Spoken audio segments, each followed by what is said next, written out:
នេះគឺមានរឿងជួយបកស្រាយបញ្យលមួយទៀតដើម្បីឲ្យប្រិមិត្តយល់ខ្ញុំនិយាយត្រង់មកខ្ញុំក្នុងមួយរយៈពេលនៃរឿងថៃនិងខ្មែរនេះបានខ្ញុំដឹងថាបើសិនជាខ្ញុំមិនមែនជាភាគីមួយនៅក្នុងរឿងហ្នឹងជាជនរងគ្រោះមួយនៅក្នុងរឿងហ្នឹងខ្ញុំមិននឹកថាខ្ញុំដឹងថាខ្មែរយើងអ្នកស្ដាប់នឹងគាត់មាននៃការលំអៀងចង់ស្ដាប់ឮតែអ្វីដែលគាត់ចង់ស្ដាប់ក៏អត់ទទួលស្គាល់ការពិតទេបាទខ្ញុំដឹងច្បាស់ប៉ុន្តែឆ្លងតាមរយៈព្រឹត្តិការណ៍នេះខ្ញុំដឹងថាកម្រិតនៃការអាលួយក្នុងរបស់ fan របស់នីមួយហ្នឹងគឺហួសពីអ្វីដែលខ្ញុំគិតការពិតក៏អត់ហ៊ានទទួលស្គាល់ទាំងអស់ដូចជារឿងមួយជាដើមរឿងនៃដើមទំនាស់ដែលឲ្យធ្វើការប្រយុទ្ធគ្នាដល់ពេលនេះបើសិនជាខ្ញុំមិនមែនជាជនរងគ្រោះម្នាក់នៅក្នុងរឿងហ្នឹងគឺខ្ញុំនឹងអាចនឹងជឿអ្វីឬក៏ខ្ញុំមិនចាប់អារម្មណ៍នឹងអ្វីដែលអ្នកនយោបាយបោកប្រាស់នឹងបោកទេខ្ញុំជាជនរងគ្រោះមួយនៃនយោបាយបោកប្រាស់របស់ក្រុមបោកប្រាស់ហ្នឹងបាទរឿងនេះដំណើរការតាំងពីចុងឆ្នាំ2024ដែលក្រុមនេះរៀបផែនការឡើងខ្ញុំជាជនរងគ្រោះម្នាក់របស់ផែនការរបស់ក្រុមខលខូចហ្នឹងមិនមែនរឿងនេះកើតឡើងនៅខែកក្កដាឬក៏ការបែកធ្លាយទូរស័ព្ទដោយដែលក្រុមបោកនោះគាត់អះអាងទេក្រុមបោកនោះបានរៀបផែនការដែលចេញមកតាំងពីចុងឆ្នាំ2024ខ្ញុំខ្លួនឯងផ្ទាល់តែម្ដងជាអ្នកចេញមកទប់ក្រុមហ្នឹងរហូតដល់ក្រុមនោះវាយខ្ញុំដូចផ្ទះខ្ញុំជាជនរងគ្រោះមួយឥឡូវនេះក្រុមនោះមកកន្លះខ្លួនយករួចខ្លួនតែជារឿងឯណារឿងផ្សេងមិនមែនទេអ្នកនោះឯងជាអ្នកដើមចោមរឿងមុនគេតាំងពីចុងឆ្នាំ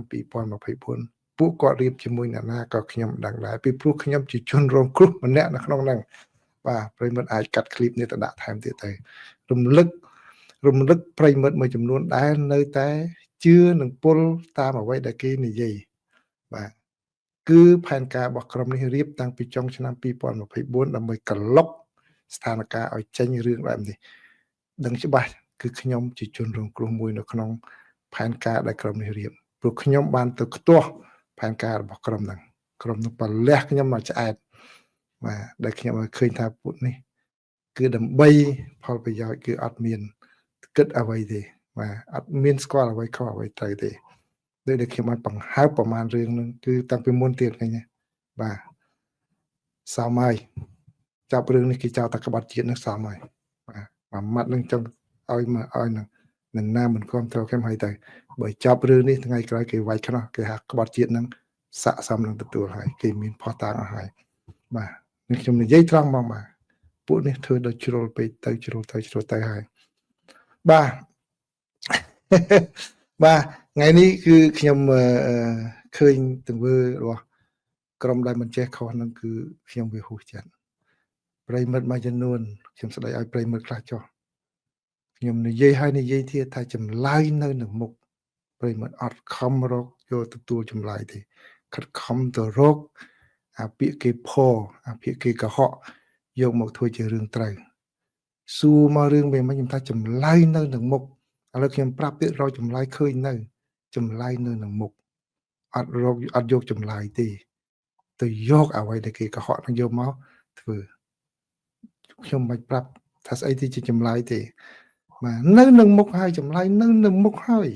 អត់ទៅយកចម្លើយទេខំរកសួរខ្ញុំទៅពូអាហ្នឹងវាចាំមិនបងហ្នឹងចម្លើយនៅនឹងមុខ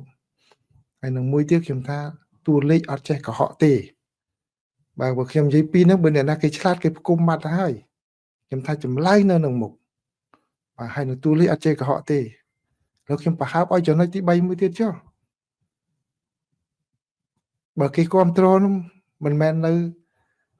តែដូចព្រលឹងក្រៅស្រុកចឹងទេខ្ញុំនិយាយមួយម៉ាត់តែប៉ុណ្្នឹងឲ្យយល់អស់ខ្ញុំវាមិនចង់ឲ្យប៉ះពាល់អ្នកណាទាំងអស់បាទមិនចង់ប៉ះពាល់អ្នកណាទាំងអស់ប៉ុន្តែប្រិយមិត្តមួយចំនួនគាត់នៅតែអត់យល់បាទព្រលឹងតែនៅក្រៅស្រុកដល់ថ្ងៃនេះបើសិនគេគ្រប់គ្រងមានបណ្ដានៅកណ្ដាលក្រៅស្រុកនេះយូរទេវាចូលទៅក្នុងស្រុកបាត់ទៅហើយ ណាខ្ញុំនិយាយប៉ុណ្ណឹងទៅអស់បាទហើយបើថាប៉ុណ្ណឹងហើយរកមិនឃើញចម្លើយទៀតអាហ្នឹងខ្ញុំមិនដឹងជួយយ៉ាងម៉េចទេបាទតែដល់ពេលគេប្រាប់ចម្លើយទៅគ្រប់លៀបពណ៌អ្នកនោះឋាននោះចុចដើម្បីបាត់បង់នៅទង្វើអាក្រក់របស់ខ្លួនឯងមកដល់ម៉ោងនេះខ្ញុំគ្មានគណៈបកខ្ញុំគ្មានជាសមាជិកគណៈបកណាហើយគ្មានអ្នកណាមកតាក់ទងខ្ញុំទេខ្ញុំនិយាយទៅតាមមនសិការដែលខ្ញុំឃើញទង្វើរបស់ប្រទេសជិតខាងមកលើខ្មែរទេដែលខ្ញុំនិយាយខ្ញុំចូលរួមចំណែកតែប៉ុណ្ណឹងបាទអត់មានទៅខាងណាខំប្រឹងដើម្បីធ្វើឲ្យអ្វីដែលខ្ញុំនិយាយហ្នឹងវាអស់ credit អត់ខ្វល់ទេបាទចាំមិនថាខ្ញុំអាណិតប្រិមិត្តមួយចំនួនដែលសុខចិត្តថ្មិចភ្នែកដើម្បីឲ្យគេកុហកក្រោមហេតុផលតែមួយគត់គឺអត់ពេញចិត្តជាមួយនឹងការដឹកនាំរបស់រដ្ឋាភិបាលសប្តាហ៍នៅកម្ពុជាដូច្នេះចង់អ្នកណាក៏ដោយកុហកយើងណាក៏ដោយបោកយ៉ាងណាក៏ដោយសុខចិត្តជឿគេពេលខ្លះខ្ញុំមើលទៅបាទអាមេរិកក៏គេជួយយើងអត់បានដែរបើយើងវាប្លាញ់ល្ងឹតដល់ថ្នាក់ហ្នឹងពេកហើយអាមេរិកក៏គេអត់ជួយបានដែរគេបដ ாய் ហើយពីព្រោះអត់មានជារឿងប៉ះពាល់ទៅដល់គេទេបាទនៅខ្ញុំអស់ហើយខ្ញុំនិយាយអ្វីដែលខ្ញុំចង់និយាយនោះគឺអស់ហើយបាទគឺប្រិមិត្តខ្លួនឯងទេជាអ្នកដែល corrupt ខ្លួនឯងគឺមិនមែនជាអ្នកសារព័ត៌មាននោះគាត់អត់អព្យាក្រឹតអ្នកសារព័ត៌មានលំអៀងអ្នកស្ដាប់នោះលំអៀងដោយខ្លួនឯងអ្វីដែលអ្នកសារព័ត៌មានប្រាប់រឿងពិតអត់ទទួលទេខ្ញុំថាចម្លើយនៅនឹងមុខហើយអត់រកចម្លើយទេអូខេអញ្ចឹងអាចចូលរឿងច្រើនបាទអញ្ចឹងមានប្រិមិត្តគាត់សួរវាតពីរឿងព្រឹកមិញមិនអស់ចិត្តដោយសារតែខ្ញុំឃើញប្រិមិត្តយើងផងអីផងហ្នឹងបាទបើអញ្ចឹងសូមមិនបាទសូមមិនចូលអស់ទេបាទមិនអាចហៅឈ្មោះអស់ទេគឺបាទអូននិយាយចេញពីបេះដូងឲ្យបានធូរចិត្តបាទខ្ញុំវាអត់អីទេខ្ញុំអត់អីរឿងធូរទេវាសំខាន់ខ្ញុំឃើញខ្ញុំតឹងទ្រូងអ្នកដែលបាទស៊ីវ៉ាល់ហ្វែរនៅអាមេរិកហើយសុខចិត្តដកលុយពីកប៉ាល់យកទៅឲ្យគេអាគេនិយាយចេះក៏ថាត្រូវនិយាយចុះក៏ត្រូវរហូតដោយសារអីដោយសារតែរឿងមួយគត់គឺយើងកំហឹងយើងខឹងអ្នកនៅភ្នំពេញដឹកនាំយូរពេកទៅយើងខឹងចង់អ្នកណាបោកខ្ញុំយ៉ាងម៉េចកុហកខ្ញុំយ៉ាងម៉េចខ្ញុំជឿទាំងអស់ឲ្យតែខ្ញុំធ្វើមិនកុំឲ្យតែខ្ញុំទៅគ្រប់តនោះនៅក្នុងគំនិតគាត់អភ័ព្វពេកហើយសោះខ្មែរបាទអញ្ចឹងសេចក្តីបន្ថែមបាទសេចក្តីបន្ថែមដែលខ្ញុំសូមជម្រាបជូនប្រិយមិត្តទាំងអស់គ្នាដោយសារតែខ្ញុំឃើញទី1ការផ្សាយរបស់ខាងកាសែតខៅសូតរបស់ថៃនេះគាត់សរសេរចំណងជើងបាទប្រះចាកពីខ្លឹមសារដើមនៃលិខិតរបស់រដ្ឋមន្ត្រីក្រសួងការពារជាតិរបស់កម្ពុជាបន្តិចបាទហើយនឹងមានអ្នកខ្លះយកទៅបកស្រាយបកប្រែទៅតាមអ្វីដែលថៃពីព្រោះខ្មែរយើងមួយចំនួនគាត់ឆ្ងាញ់ណាស់ឲ្យតែបកថៃដាក់មកគឺអេមបាទគឺថាអร่อยมากគេថាឆ្ងាញ់ណាស់បាទគឺថាមិនកែប្រែទេបាទនិយាយពាក្យថៃប្រហែលចុះគឺបាទគឺតាមឆ្ងាញ់តាមថៃនឹងមកខ្មែរនិយាយឲ្យអត់ជឿទេបាទគឺគាត់ឆ្ងាញ់ថៃនៅទោះបីថៃដាក់ខំក៏ត្រូវដែរបាទរហូតដល់ពាក្យខ្មែរគេនិយាយថាស្អីក៏បោះថៃក៏អូបដែរបាទអញ្ចឹងគឺយើងមើលចឹងខ្ញុំឃើញរដ្ឋមន្ត្រីបាទខ្ញុំឃើញរដ្ឋមន្ត្រីការពារជាតិលោកទីសីហាហ្នឹងគាត់បង្ហោះតាម Facebook ដែរក៏ប៉ុន្តែគាត់សរសេរគាត់ថាគាត់ហួសចិត្តដែលការផ្សាយហ្នឹងគឺធ្វើដូចជារឿងលាក់កំបាំងហើយយកទៅផ្សាយខុសទៀតប៉ុន្តែគាត់អត់បញ្យល់គេថាតើខុសកន្លែងណាអញ្ចឹងឥឡូវខ្ញុំបញ្យល់កន្លែងហ្នឹងទីចុះវាតាមធម្មតាវាមិនជាទម្លាប់របស់ខ្ញុំប៉ុន្តែដើម្បីឲ្យប្រិមិត្តយល់អំពីរឿងហ្នឹងឲ្យបានច្បាស់បាទឥឡូវយើងមើលចំណងជើងរបស់ខាងខៅសូតបាទប្រហែលរយៈចុងក្រោយសរសើរខៅសូតដែរប៉ុន្តែថ្ងៃនេះគាត់សរសេរគាត់ថាសម្បត្តិបង្ហាញថាគឺកម្ពុជាបានស្នើផ្លូវការជាផ្លូវការឲ្យមានការជួបពិភាក្សាអត់ជប់បាញ់របស់ក្រុម GBC ណាបាទនឹងចំណងជើងរបស់គាត់ហើយនៅក្នុងសម្បីតានៅលើ lead របស់គាត់ដាក់ breaking news ហ្នឹងក៏គាត់និយាយអញ្ចឹងដែរបាទក៏គាត់និយាយថាកម្ពុជាជាអ្នកស្នើអញ្ចឹងហើយបានជាមានអ្នកដែល កំពុងតែចង់ប្រអាប់ខ្មែរគ្នាឯងស្រាប់ផងគាត់សប្បាយចិត្តយកទៅផ្សាយថែមណាគឺនៅក្នុងข่าวสดគាត់សរសេរដាក់ breaking news បានព័ត៌មានទាន់ហេតុការណ៍បានន័យថាក្រសួងការពារជាតិរបស់កម្ពុជាបានផ្ញើលិខិតមួយទៅក្រសួងការពារជាតិរបស់ថៃដោយស្នើសុំឲ្យមានការចរចាជុំបាញ់គ្នាក្រោមយន្តការ GBC ប្រទេសថៃបានទទូចថាភាពស្មោះត្រង់គឺជារឿងមួយចាំបាច់ដែលទៅបង្ហាញបាទនេះបើយោងតាមលក្ខខណ្ឌទាំង3បាទនេះគឺข่าวសดគាត់សរសេរអញ្ចឹងឃើញទេបាទអញ្ចឹងឥឡូវនេះមកដល់ម៉ោងនេះតើប្រិមិត្តរកចម្លើយឃើញហើយឬនៅបាទបើតាមខ្ញុំដោយមិនកាន់ជើងខាងណាគឺបើតាមលិខិតរបស់លោករដ្ឋមន្ត្រីក្រសួងការពារជាតិរបស់កម្ពុជាគឺលោកទាសីហាខ្លឹមសារអត់ដូចអ្វីដែលសារព័ត៌មានរាយការណ៍ហ្នឹងទេខុសទាំងស្រុងលោកទាពាក្យកន្លឹះ2ដែលរដ្ឋមន្ត្រីក្រសួងការពារជាតិរបស់កម្ពុជាគាត់ប្រើហើយខ្ញុំឲ្យប្រិមិត្តទៅអានលិខិតរបស់គាត់វិញពីព្រោះគាត់បង្ហោះនៅក្នុង Facebook របស់គាត់ដែរណាបាទពាក្យកន្លឹះ2ដែលអ្នកស្ទើអង់គ្លេសឬក៏អ្នកដែលមានចេតនាបង្ខូចគាត់អត់យល់ឬក៏គាត់ធ្វើអត់យល់គឺពាក្យកន្លឹះទី1គឺនៅក្នុងបន្ទាត់ទី3លោកទាសីហាគាត់និយាយថា Cambodia concurs with the proposed meeting of the General Border Committee បាទគឺគាត់និយាយថា concur ហ្នឹងគឺបានន័យថាឯកភាពតាមយល់ស្របតាម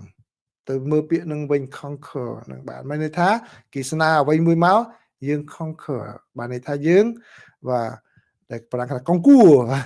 បាទគឺបានន័យថាយល់ស្របតាមនឹងអ្វីដែលគេស្នើមកអញ្ចឹងมันអត់ទាន់មានបង្ហាញថាកម្ពុជាស្នើទេមែនទេបានចូលដល់ចំណុចទី2គឺនៅក្នុងបន្ទាត់ទី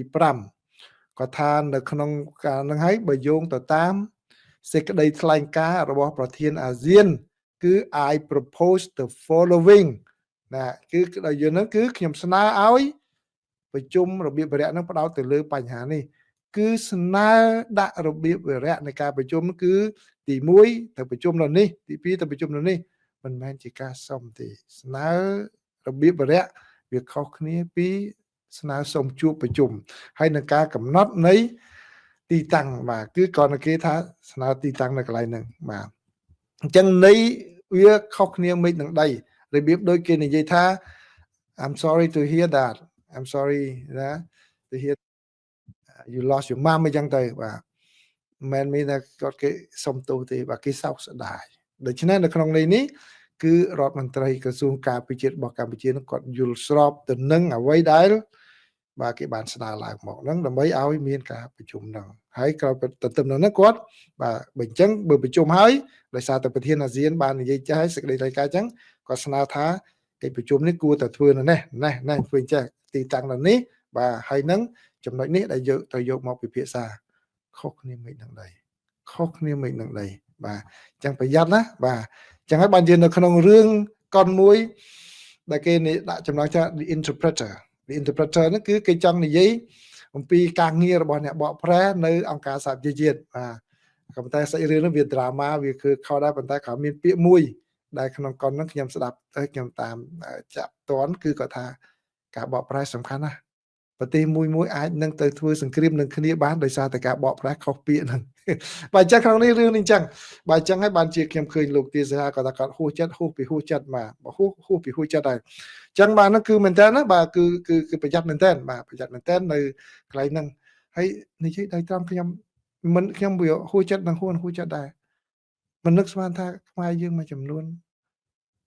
ពេលដំណឹងដែលថៃផ្សាយមកនោះគឺគាត់ទទួលយក 100% រឿងនឹងមួយទៀតពេលដែលលឺសូថាថៃគាត់ផ្សាយថាយកបានដីខ្មែរនោះគាត់ផ្សាយគាត់ទៅជួយយកមកនិយាយបកស្រាយនោះដូចជារំភើបគាត់ដូចរំភើបមកគាត់ដូចសប្បាយមកខ្ញុំថាទី1បេះដូងគាត់ធ្វើពីអីបាទដែលលឺសូថៃគេឈ្នះខ្មែរនៅកន្លែងនេះគាត់និយាយដូចរំភើបសប្បាយដើម្បីបានប្រអាប់បានបន្តនៅខាងកម្ពុជាបាទហើយខ្ញុំមិនដែលឃើញខ្មែរណាដល់ថ្នាក់ធ្លាក់ក្រមសីលធម៌ដល់ថ្នាក់នោះបាទហើយទី2វាបង្ហាញនៅការដែលគាត់អត់យល់ អំពីតាក់ទិកនៃការធ្វើសង្គ្រាមនៃការប្រយុទ្ធគ្នាហ្នឹងគេដកគេអីយ៉ាងម៉េចហើយនឹងការដែលថៃគាត់ប្រើល្បិចអស់នោះដើម្បីយកមកផ្សាយនោះឲ្យភ្លាមទោះបីជាថតប្រហោះហើយ3ម៉ោងក្រោយគាត់រត់ចោលខ្មោចគ្នាឯងគាត់ក៏គាត់ផ្សាយសិនដែរបាទរឿងវិញវាអញ្ចឹងណាបើអញ្ចឹងខ្ញុំនិយាយត្រង់មកនិយាយមួយថ្ងៃនេះតាំងពីព្រឹកមកខ្ញុំដូចជាឃើញខ្មែរយើងមួយចំនួនហ្នឹងគាត់ដល់កម្រិតមួយ